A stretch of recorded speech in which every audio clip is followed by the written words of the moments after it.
বন্ধুরা, আপনাদেরকে অসংখ্য প্রীতি এবং শুভেচ্ছা জানিয়ে আজকের হেলথ কেয়ার এপিসোড আরম্ভ করছি। আজকের এপিসোডে আমরা অত্যন্ত গুরুত্বপূর্ণ একটা বিষয় নিয়ে আলোচনা করব। তো সেই বিষয়টা হচ্ছে effects of no gall bladder, অর্থাৎ যাদের গল ব্লাডার বা পিত্তথলি নাই তাদের কি কি সমস্যা হতে পারে, আমরা সেই বিষয়টা নিয়ে আলোচনা করব। তো বন্ধুরা, আপনারা সম্পূর্ণ ভিডিওটা দেখবেন। আপনাদের মধ্যে যারা এখনো আমার চ্যানেলকে সাবস্ক্রাইব করেন নাই, কাইন্ডলি সাবস্ক্রাইব করে নেবেন, বেল আইকনে ক্লিক করে অল বাটন অন করে রাখবেন। তো লেট মি স্টার্ট নাও। বন্ধুরা, মানুষের ইন্টারনাল অর্গানের মধ্যে একটা গুরুত্বপূর্ণ অর্গান হচ্ছে গল ব্লাডার বা পিত্তথলি। যে পিত্তথলি কি করে, যখন লিভার বাইল বা পিত্ত রস তৈরি করে, তো সেই পিত্ত রসটা লিভার থেকে এসে কি হয়, গল ব্লাডারের মধ্যে জমা হয়। গল ব্লাডার তারপরে কি করে, সেই পিত্ত রস মানুষের আর একটা ইন্টারনাল অর্গান স্মল ইন্টেস্টাইন, সেই স্মল ইন্টেস্টাইনে সেই পিত্তরস পাঠিয়ে দেয়, যেখানে গিয়ে কি হয়, মানুষের খাদ্যবস্তু ডাইজেস্ট হয়। তো এখন দেখা গেল যে পিত্তরস থেকে পিত্ত খাদ্যবস্তু ডাইজেস্ট করতে কি করে, স্মল ইন্টেস্টাইনে যায়। এখন যদি কোনো ব্যক্তির গল ব্লাডার থাকে না, অর্থাৎ গল ব্লাডার যখন কি হয়, গল ব্লাডারের মধ্যে স্টোন হয়, তারপরে অপারেশন করে গল ব্লাডারটাকে কি করতে হয়, শরীর থেকে রিমুভ করতে হয়, ফেলে দিতে হয়। তো এই শরীর থেকে রিমুভ করার পরে সেই ব্যক্তির কি কোনো সমস্যা হতে পারে? তো প্রশ্ন হচ্ছে এটাই। তো বন্ধুরা, যাদের গল ব্লাডার নাই তাদের বিভিন্ন সমস্যা হতে পারে, এবং আমরা অভিজ্ঞতা থেকে দেখেছি যাদের গল ব্লাডার নাই তাদের অনেক সমস্যা হয়ে থাকে।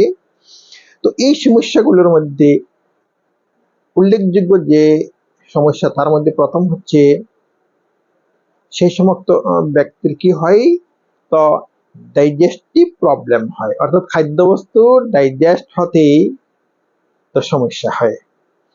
তো গল ব্লাডার থেকে যে পিত্ত রস বের হয়ে স্মল ইন্টেস্টাইনে যায়, তার কাজটাই হচ্ছে কি, যে খাদ্যবস্তুকে ডাইজেস্ট করা। মানুষের যে খাদ্যবস্তু খেলো, তারপরে সেটা স্মল ইন্টেস্টাইনে যায়, সেখানে কি করে, পিত্তরস সেই খাদ্যবস্তুটা ডাইজেস্ট করে। কিন্তু যাদের কি নাই, পিত্তথলি নাই, গল ব্লাডার নাই, তখন কি হয়, লিভার থেকে পিত্তরসটা বের হয়ে স্মল ইন্টেস্টাইনে যায়। কিন্তু পূর্বে যখন গল ব্লাডার ছিল, সেই নিয়মে, গল ব্লাডার থাকা অবস্থায় যে নর্মাল নিয়মে যেত, সেই নিয়মে না গিয়ে কি হয়, কোনো সময় বেশি যায়, কোনো সময় কম করে যায়। তো যার ধরুন কি হয়, তো খাদ্যবস্তু প্রপারলি কি হয় না, ডাইজেস্ট হয় না, প্রথম সমস্যা।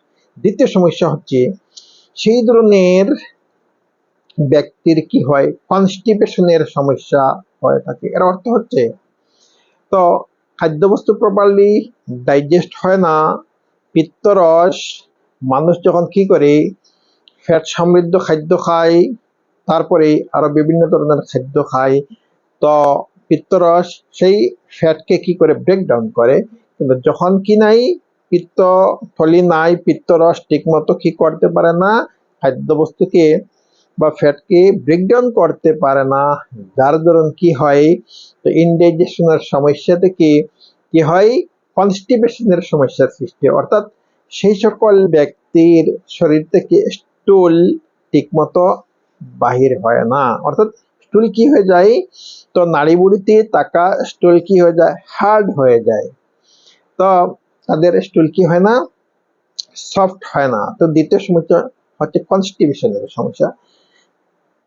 তারপরের যে সমস্যা, সেই সমস্ত ব্যক্তির কি হয়, তো শরীরের বিভিন্ন অর্গানের মধ্যে কি হয়, তো জ্বলা জ্বলা ভাব অনুভূত হয়, তারপরে কি হয়, পেইন অনুভব হয়, ব্যথা অনুভব হয়।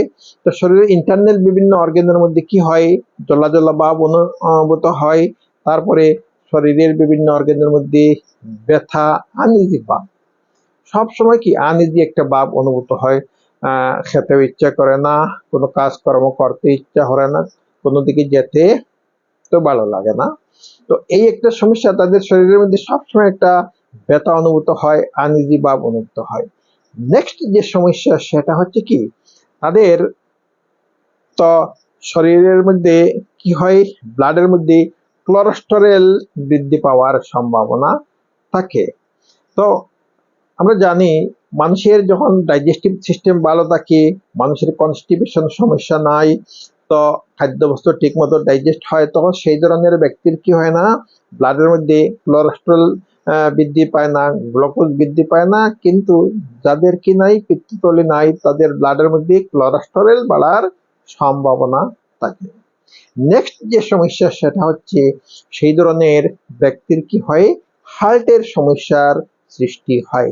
ব্লাডের মধ্যে কোলেস্টেরল বৃদ্ধি পায়, ব্লাড কি হয়, তো কোলেস্টেরল সমৃদ্ধ ব্লাড কি হয়, তো হার্টের মধ্যে যায়, তখন হার্ট কি হয়, তার কার্ডিওভাস্কুলার কাজ ঠিক মতো করতে পারে না, হার্টের মধ্যে এক্সেস একটা কি হয়, প্রেসার ক্রিয়েট হয়। তো যার দরুন, তো যাদের গলব্লাডার নাই সেই সমস্ত ব্যক্তির কি হয়, হার্টের সমস্যা তো থেকে থাকে।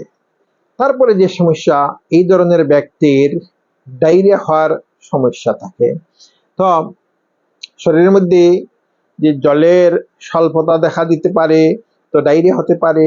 তো এই যে ডায়রিয়া হতে পারে, এই ব্যাপারটা হচ্ছে প্রায় রেগুলার ডায়রিয়া হতে পারে। তাদের ডায়রিয়া হওয়ার ব্যাপারটা, অর্থাৎ শরীরের যে ডাইজেস্টিভ সিস্টেম যেটা ঠিক প্রপারলি যখন হয় না, মানুষের বিভিন্ন ধরনের সমস্যার সৃষ্টি হয়। তো ডায়রিয়া এই ধরনের একটা ব্যাপার, তো এই সমস্ত ব্যক্তির ডায়রিয়া হওয়ার সম্ভাবনা।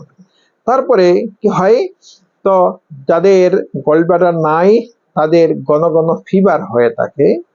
তো শরীরের টেম্পারেচারের মধ্যে কি থাকে না, ব্যালেন্স থাকে না। তো তাদের কি হয়, কোনো কোনো সময় টেম্পারেচার বেশি হয়, কোনো কোনো সময় কি হয়, টেম্পারেচার কমে যায়। যার দরুন যাদের গলব্লাডার নাই তাদের শরীরের মধ্যে কি হয়ে থাকে, তো ফিভার, জ্বর, ঘন ঘন জ্বর হতে পারে। তো এইভাবে, তো যাদের গলব্লাডার নাই তাদের শরীরে বিভিন্ন ধরনের সমস্যা হতে পারে। তো আসলে, তো যখন গলব্লাডারের মধ্যে স্টোন হয়ে যায়, তো সেখানে আর কোনো দ্বিতীয় কোনো উপায় থাকে না, গলব্লাডারকে শরীর থেকে কি করতে হয়, সার্জারির মাধ্যমে শরীর থেকে ফেলে দিতে হয়। তো উপায় নাই। কিন্তু অভিজ্ঞতা থেকে দেখা গেছে যাদের গলব্লাডার নাই তাদের জীবনে অনেক সমস্যা, কোনো সমস্যা তো হয়তো কিছুদিনের মধ্যে হয়তো সলভ হতে পারে, কিন্তু বেশিরভাগ সমস্যা কি হয়, লং টার্ম সমস্যা, দীর্ঘমেয়াদী সমস্যা। তারা যতদিন বেঁচে থাকবে তাদের সাথে এই ধরনের সমস্যা থেকে থাকবে। তো বন্ধুরা, ভিডিওটা ভালো লাগলে আপনারা লাইক করবেন। আপনাদের মধ্যে যারা এখন আমার চ্যানেলকে সাবস্ক্রাইব করেন নাই, কাইন্ডলি সাবস্ক্রাইব করে নেবেন, বেল আইকনে ক্লিক করে অল বাটন অন করে রাখবেন। আজ এই পর্যন্তই, থ্যাংক ইউ সো মাচ।